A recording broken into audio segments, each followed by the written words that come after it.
Hello and welcome back to Beyond Happiness. I'm Monica Gianni and I'm really glad you are here today. Today's episode is going to be gentle, honest, and hopefully comforting because we are talking about something many people struggle with silently, and that is healing. Specifically, why healing is not linear, why some days feels the progress and other days feels like going backward, and why that's perfectly okay. Healing is important because it touches every part of our life. Our emotions, our relationship, our work, our self-image. Without healing, we carry old pain into new experiences. And we often replay patterns that no longer serve us.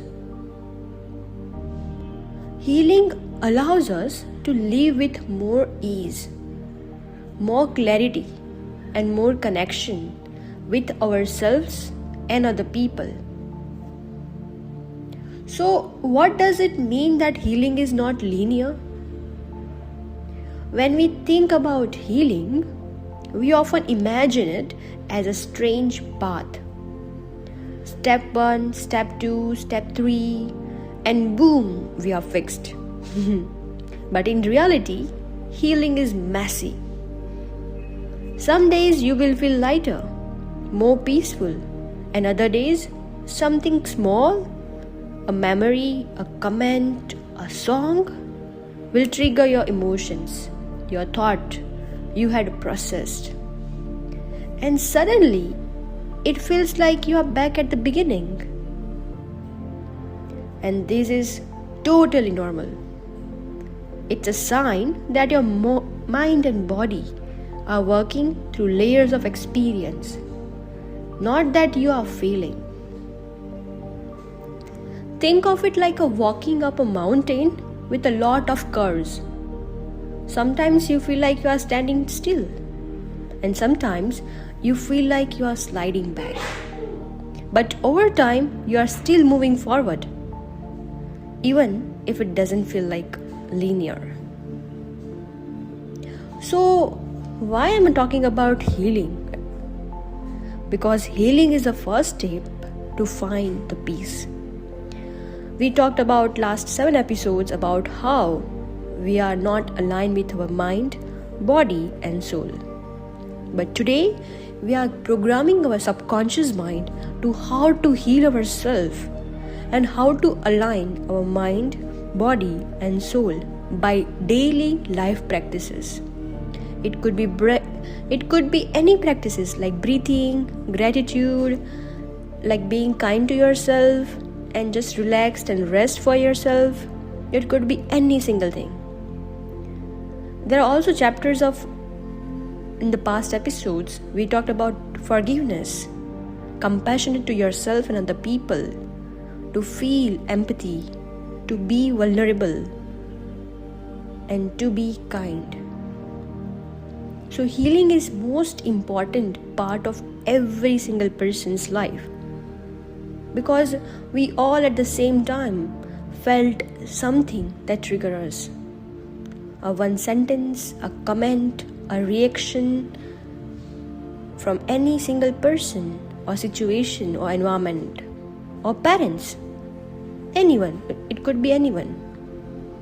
So healing is important because unresolved pain doesn't just disappear. It's stored in your body. It shows up in a subtle ways. Irritability, self-doubt, anxiety, or repeating patterns in relationships. So psychologist Dr. Brown says, owning our story and loving ourselves through the process is the bravest thing we will ever do. This means healing isn't about erasing pain, it's about acknowledging it, embrace it, and learning how to carry it gently rather than letting it control us. Healing also gives us resilience. Each time we work through an emotional challenge, we strengthen our ability to face the next one. It teaches us patience empathy, and self-compassion. Let me tell you a story of Buddha, because I have written down every episode of one story of Buddha. Buddha once said, "No matter how hard the past, you can always begin again." There is a story of a monk who struggled with anger. Every day he tried to meditate and let it go. But every night he found himself angry again. Buddha told him gently, "Healing is like a drawing water from a well. Someday the bucket comes up full, and someday it comes up half empty. The water is still coming, and eventually it fills." The monk realized that each day matters, even the day that felt like a setback.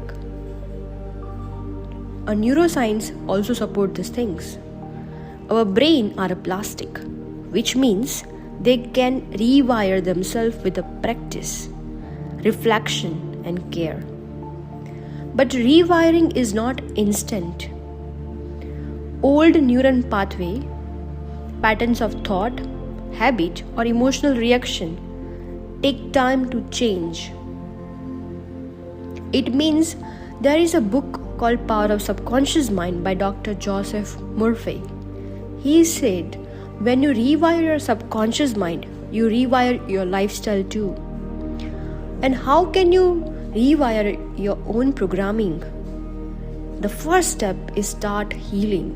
Second, accept yourself and never talk about any negative thought about yourself or the people.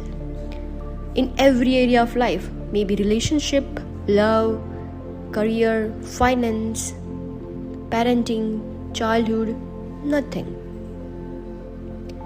And to yourself too. And this is why you might feel good one week and challenge the next. It doesn't mean you are failing.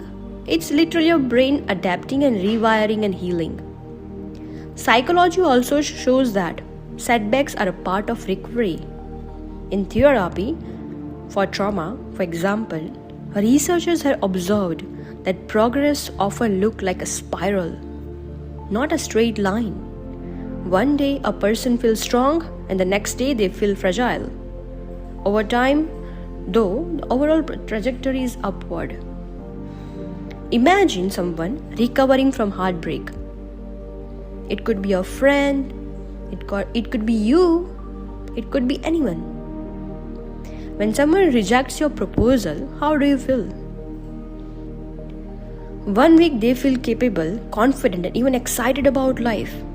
And then song plays on a radio, they see an old messages, and they feel crushed again at the same repeat cycle. Or imagine someone healing from anxiety. One morning they leave the house without panic, like full chill, had a beautiful breakfast, gratitude life, and the next day the small stress triggers intense fear, and it could collapse their inner world just like a millisecond. These fluctuations are normal. Healing is not perfection, it is awareness, care, and persistence. Why do you think healing takes time? Why we can't do it instantly? Within 2 days, 2 weeks, 2 months? Why it takes years? I guess because our traumas, our conditioning are also from the past years and years and years. It could be 20, 30, 60. So healing takes time because we are complex being. Our mind, body, and heart, soul are intertwined. Emotional wounds are often layered, some obvious and some hidden. Think about scars right now. A small incident of your life that triggers you every single time, and it creates fear, anxiety, or depression, or it might just bring anger on the surface. A small cut heals quickly, right? When intentionally or unintentionally, when you get the cut on your hand, it heals within the 2 days or 3 days. But a deep wound takes months of years. So whatever you think about 2 seconds ago, it will be removed 100%, but it takes a practice and actions, but it will heal. Emotional healing is the same. It's not about forcing it to be fast, but it's about letting the process happen. Healing also involves some self-compassion. Psychologist Christine explains that treating yourself kindly when you struggle allows your nervous system to relax and your brain to learn new pattern. So if you criticize yourself for setbacks, it reinforms old pattern and slow healing. So some of you may be thinking that why do I need it? My life is good. Everything is good around me at the surface level. So yeah, I am not going to do it. Let's debunk some myths. Myth 1. Healing means forgetting. When you forget the situation, forget the people, forget the circumstances, you forget your self-criticism, you think it's okay, I hide that things, and it will let go. But no. On the surface, you are fine. But when we go deeper, you realize it's always there.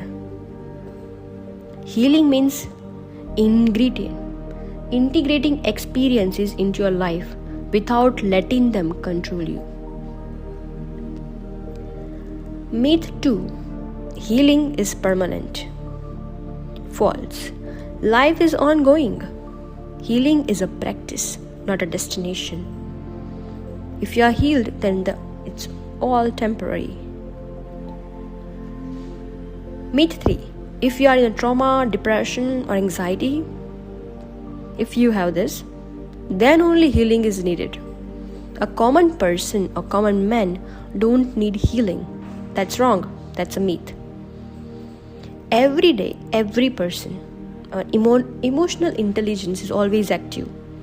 Triggers of stress, disappointment, loneliness also need healing. So every single human being need healing. So I will just give you some practices to do for 1 week from now on, okay? A daily practices to support your healing. So here are some practical and daily ways to support your healing. And first is journaling. My most and favorite thing is doing in life. Journaling. Write down thoughts or feelings that helps you process them.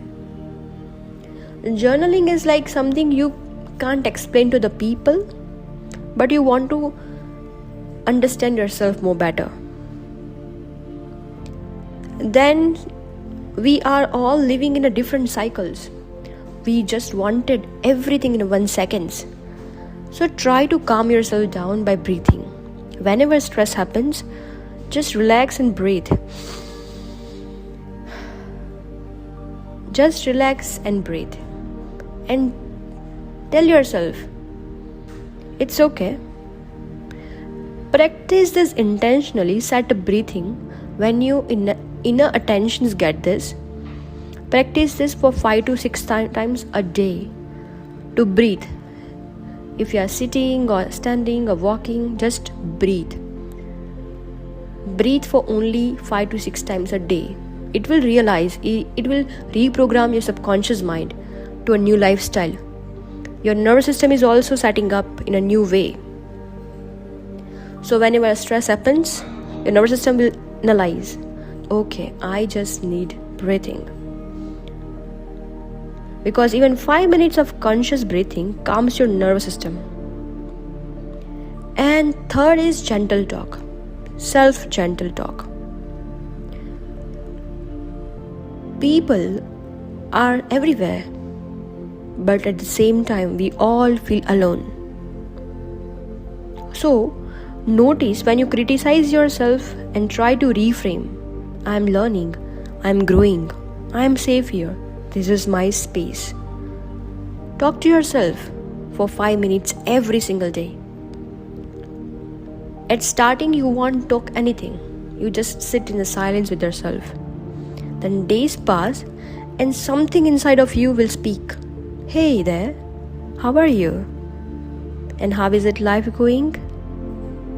It could be good or it could be bad. But I am here for you. You can do it. Because you are a soul. This type of self-talk will bring you the positivity out of nowhere. So try to do a gentle self-talk. Fourth is small boundaries. Protecting your time, your energy, because it helps you or helps your mind to rest and repair. Don't waste your energy and time and efforts to another person if that is unnecessarily. Don't waste your energy and time in mindless scrolling. Don't waste your energy and efforts and time to the things that is unimportant, that is toxic. News, wake up every single day when you wake up and start scrolling endlessly for 1 hour, and while sleeping you just endlessly scrolling again in 1 hour. That is just a toxic. Try to change into chanting, spiritual names, practices, meditation, anything. Try to change a little bit about your life for 5 minutes. Set intention. I will do unproductive thing instead of this productive thing. Fifth is gratitude practice. Noticing a small positive can shift your brain focus from pain to resilience. Right now your life sucks. Maybe you don't find anything that is grateful. But find breathing as a grateful thing. Let's take a deep breath in. Deep breath out. See? I'm grateful for my breathing. Just say this. So try to analyze that what have you in your life that is being grateful for you. The breathing, trees, plant, air, the room you are sitting in, your clothes, your speech, yourself, qualities that you have. It could be anything. So even tiny steps, these are the tiny steps that matters to you. Healing is not immediate. It is a slow process, but it will always bring peace. I will give you 3 books to read. The Body Keeps the Scores by Bessel. In this, it explains about trauma affect the body and mind. Second is Rising Strong by Brené Brown. Teaches how to embrace vulnerability and rise after setback. And the third is Radical Acceptance by Tara Brach. Offers the tools for accepting yourself and your journey. Because these books are practical, compassionate, and grounded in research. Sometimes healing feels like you are 2 steps forward, 3 steps back, and then you realized you are dancing. It's messy, it's awkward, and imperfect. But you are moving, and that's the point. Or like trying to eat healthy. You eat salad and feel proud. And then eat donut, and then you feel like cheat meal. You feel like you are failed, but the salad still nourishes you. So healing is like that salad. Every small efforts count. So remember, my friend, healing is not linear. It is a spiral, a wave, a dance, and that's okay. Some days we'll feel effortless. Some days it feel heavy.